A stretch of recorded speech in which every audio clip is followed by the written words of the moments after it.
Hello sellers, I am Aseem Rastogi from seller success. आज मैं तुम्हें एक कहानी सुनाता हूँ। मैं सेकंड शिफ्ट पे जब गया था तो मार्केट की सिचुएशन एज ऑलवेज पहले भी ख़राब थी। उस टाइम पे ये हुआ कि फोर्थ इंजीनियर की जगह मुझे असिस्टेंट फोर्थ इंजीनियर की रैंक पे जाना पड़ा अलग से। तो हम एक दिन सिंगापुर में बंकरिंग ले रहे थे बैठ के। वहाँ पे क्रू चेंज हुआ। जो ओरिजिनली फोर्थ इंजीनियर था उसकी जगह दूसरा फोर्थ इंजीनियर आया और आते ही मेरे से बोला, बंकर स्टेशन पे आया और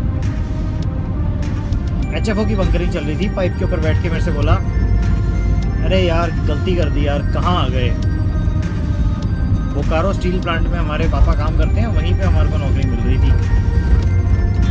बिलीव नहीं करोगे भाइयों, उसको इतनी सुनाई ना मैंने कि तुम जैसे लोगों की वजह से जो मर्चेंट नेवी में आते भी हैं, पैसे भी कमाते हैं और मर्चेंट नेवी को गालियां देते हैं, तुम जैसे लोगों की वजह से नए लड़के रो रहे हैं, नए लड़के परेशान हो रहे हैं जिन्हें अपॉर्चुनिटी नहीं मिल पा रही। वो बंदा अगर देखेगा ना ये वीडियो, वो भी याद करेगा इस बात को कि जो लोग बहुत से ऐसे आते हैं, मैं तो जी ऑस्ट्रेलिया चला जाऊंगा, मैं शिपिंग में गलती कर दी, शिपिंग में आके। अब तुम आते क्यों हो शिपिंग में? तुम्हें पता है कि कितने हजारों लड़के वेट कर रहे हैं कि हमारे को शिप पे जाने का मौका मिले, हमारे को नौकरी मिले। इस बात के बारे में कभी तुम सोचोगे नहीं, क्योंकि तुम्हें डॉलर भी कमाने हैं, तुम्हें लाइफ भी इंजॉय करनी है, तुम्हें दुनिया भी घूमनी है, लेकिन तुम्हें गाली भी देनी है। मतलब जिस थाली में खाना है उसी थाली में छेद भी करना है। तो आज हिंदी में बात कर रहा हूँ क्योंकि आज मूड अलग टाइप का है। इंग्लिश में वीडियो नहीं बनेगा, आज वीडियो हिंदी में बनेगा। और हर फेसबुक ग्रुप पे, हर व्हाट्सएप ग्रुप पे मैं देखता हूँ रोने वाले लोग बहुत आते हैं। मर्चेंट नेवी में कोई पूछता है कि I want to join merchant navy, तो जवाब आते हैं, अरे बर्बाद हो जाएगा, तेरा करियर खत्म हो जाएगा, तू मर्चेंट नेवी में मत आ, मर्चेंट नेवी छोड़ दे। तो तुम जो ये सब बातें दूसरे को बोल रहे हो, तुम भी छोड़ दो मर्चेंट नेवी। क्या आपको करना चाहिए? अगर आपसे कोई बंदा पूछ रहा है मर्चेंट नेवी में हमें आना चाहिए या नहीं आना चाहिए, अगर तुम एलिजिबल हो ना इस बात का आंसर देने के लिए, क्योंकि तुम पर्सनली ट्रॉमेटाइज्ड हो, क्योंकि तुम ये सोच के ये मर्चेंट नेवी में अगर आए थे कि हमें व्हाइट कॉलर जॉब मिलेगी और जी हर टाइम वर्दी पहन के घूमना होगा गोल्डन स्ट्राइप्स लगा के, तो इस बात की गलतफहमी को पहले तो अपने दिमाग से निकाल दो। और जो हार्डशिप्स हैं वो आज की नहीं है, वो पहले भी थी। आज you are in a better state, तुम यू आर बेटर कनेक्टेड। अपनी फैमिली वालों से वीडियो कॉल कर लेते हो ना, बातें कर लेते हो, फेसबुक व्हाट्सएप चला लेते हो जहाज पे बैठ के। पहले वाले लोग चिट्ठियां देते थे, ईमेल भेजते थे, जो मिलते थे नहीं मिलते थे। Weather warning, safeties, electronic engine, एक्डेस, ये सारी की सारी चीजों के जो मजे ले रहे हो वो पहले वाले लोगों ने नहीं लिए हैं। और फिर भी तुम लोग रोते हो कि मर्चेंट नेवी के अंदर ये प्रॉब्लम है, वो प्रॉब्लम है। प्रॉब्लम हर इंडस्ट्री में प्रॉब्लम है।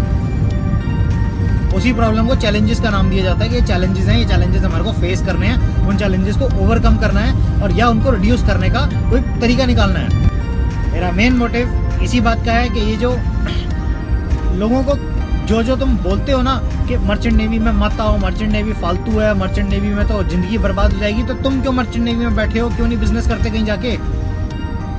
क्यों नहीं MBA की पढ़ाई करके कहीं जाओ, कॉर्पोरेट इंडस्ट्री में जॉब करो और वहाँ पे जाके देखना कि कितने मजे आएंगे। एक रैंक के लिए हजार लोग बैठे हैं जहाज पे, तुम एक रैंक का एक आदमी होते हो, तब तुम्हारे मिर्ची लगती है कि बड़ी दिक्कत हो रही है। और हाँ, नए लड़कों के लिए दिक्कत है, बहुत डेफिनेटली दिक्कत है, बिकॉज इस मैकेनिज्म को आपको अंडरस्टैंड करना पड़ेगा। ये मैंने पहले भी बोला हुआ है कि जहाज दुनिया में अगर बढ़ रहे हैं तो 3x रेट पे बढ़ रहे हैं और कैंडिडेट्स अगर बढ़ रहे हैं वो 10x रेट पे बढ़ रहे हैं। अगर मर्चेंट नेवी में आना चाहते हो तो अपना होमवर्क करो। एक फोर्थ इंजीनियर का मेरे पास थोड़े दिन पहले मैसेज आया कि अपनी कंपनी को गाली दे रहा था, मर्चेंट नेवी को गाली दे रहा था। क्यों?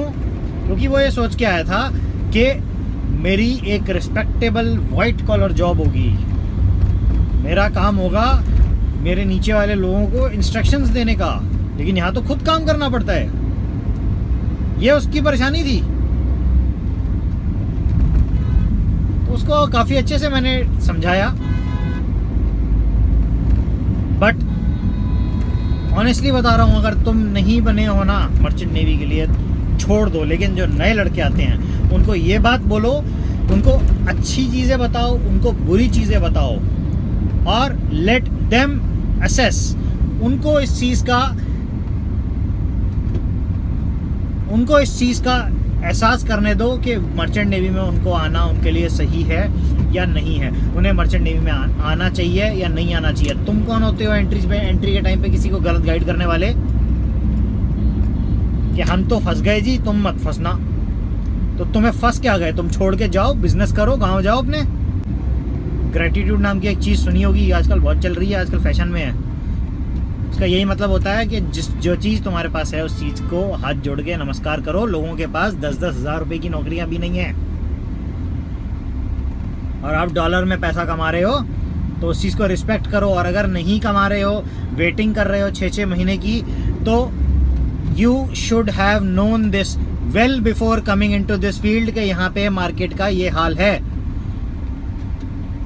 मैं भी शिपिंग इंडस्ट्री में जब आया था बहुत प्लानिंग के साथ आया था कि ऐसा होगा, ऐसा होगा, ऐसा होगा, लेकिन वो चीज़ें ठीक से नहीं हुई।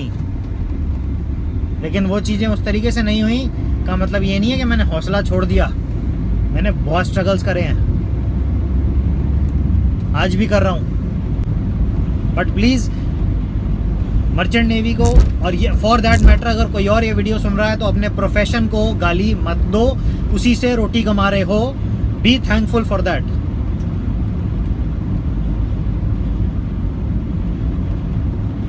इस सीरीज में मैं और भी वीडियोस निकालूंगा। अभी मैं एक वीडियो ये भी बनाने वाला हूँ जिसके अंदर मैं लोगों को बताऊंगा कि मर्चेंट नेवी आपके लिए है या नहीं है। What should be the criteria, what should be the checklist, कि आपको पता होना चाहिए कि हाँ क्या चीज़ें हैं जो आप टिक मार्क कर सकते हो कि whether you are fit to join it और नॉट।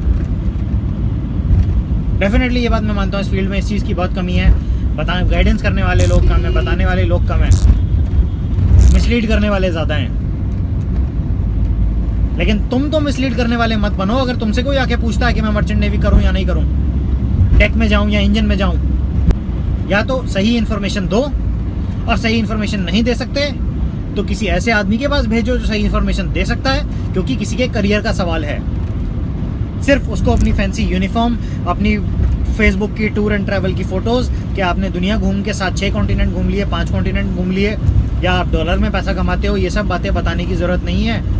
आप किसी मेरे से आके कोई भी पूछता है ना, पहले मुझसे ये पूछता हूँ कि तुम्हें ये करना पड़ेगा, ठीक है, तुम ये सारे पॉइंट्स जो हैं तुम्हें जाके काम करना पड़ेगा, तुम कर सकते हो, तुम्हारे गट्स हैं, तुम्हारे बस की है। वहीं से आदमी को पता लग जाता है। घर में फेस्टिवल पे नहीं पहुंचोगे, तुम्हारी कोई ज़रूरत होगी तो तुम अपने वो काम नहीं कर पाओगे, पोस्टपोन करने पड़ेंगे। अपनी खुद की शादी में अगर टाइम पे पहुंच गए तो उस चीज़ के लिए भगवान को थैंक यू बोलना। चैलेंजेस, मेरी जब डॉटर हुई थी तो मैं जहाज पे पड़ा हुआ था। उसके फर्स्ट बर्थडे पे भी मैं जहाज पे था। सिचुएशन ऐसी थी। चैलेंजेस की बात अगर करेगा कोई, और जब नौकरी ढूंढ रहा था तो भगवान की कृपा से मुझे कैंपस प्लेसमेंट मिल गई थी, रिसेशन के टाइम पे भी। बाद में जब नौकरी ढूंढ रहा था, बॉम्बे की कोई कंपनी नहीं छोड़ी होगी जहां पे जाके अपना रिज्यूमे नहीं बांटा और बेइज्जती नहीं झेली।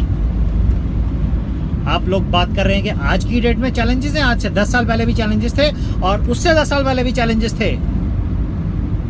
बिकॉज ये फील्ड ही उन लोगों के लिए है जो टफ होते हैं, और जो टफ नहीं होते वो अपने आप को टफ बनाने की राह पे रखते हैं।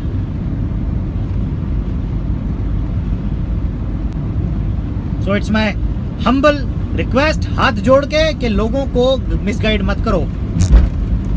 If you know something, tell it. If you don't know, let them go to somebody who can tell them the right path.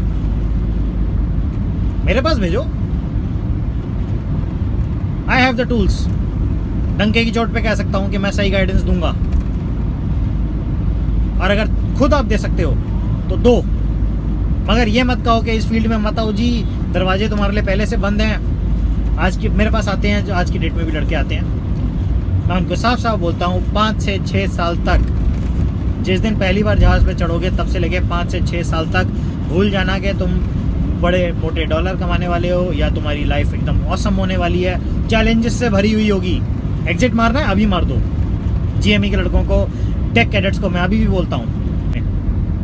तो आई होप आप लोगों को ये बात समझ में आएगी. With that note, I'll come up with another video.